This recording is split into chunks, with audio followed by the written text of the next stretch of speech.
If you or someone you know is planning to study in the United States, you need to watch this. The numbers are in, and they are shocking. US student visas issued to Indian nationals have plummeted by a staggering 62% in 2025. To put that into context, Chinese student visas also dropped, but only by 34%.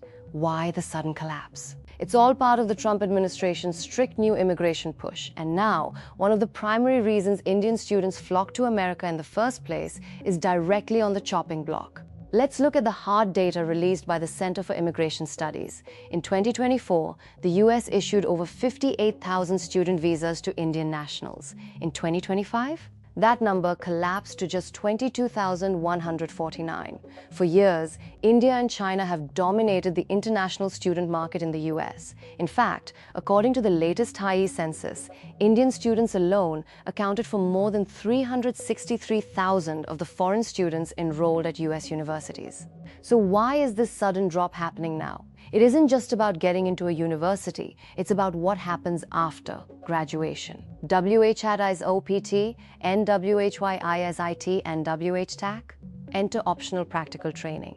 For those unfamiliar, OPT is the golden ticket for international graduates on F1 visas. It lets them stay and work in the US in their field of study for up to 12 months or up to 36 months if they're in STEM fields. For most, OPT is the crucial stepping stone toward an H-1B work visa and long-term US employment, and Indian students rely on it heavily. Out of nearly 300,000 graduates currently working on OPT in the US, nearly half, 49%, are from India. But conservative think tanks and immigration advisors in Washington are now pushing to completely scrap the OPT program. The argument from Washington. Why scrub the program? Right-leaning groups argue that OPT directly hurts American college graduates by creating artificial competition in the job market. George Fishman, a senior legal fellow at CIS, stated explicitly that terminating or severely restricting OPT protects wages and employment opportunities for American workers. He argues that cutting foreign student pipelines from India and China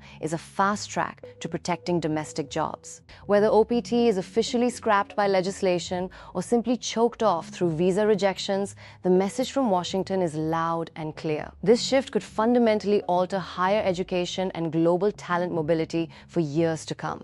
If you're a student, a parent, or working in tech, how does this impact your plans? Is the US losing its edge? Or is it right to prioritize its domestic workforce? Drop your thoughts in the comments below. Don't forget to like, subscribe, and hit that notification bell to stay updated on critical global news.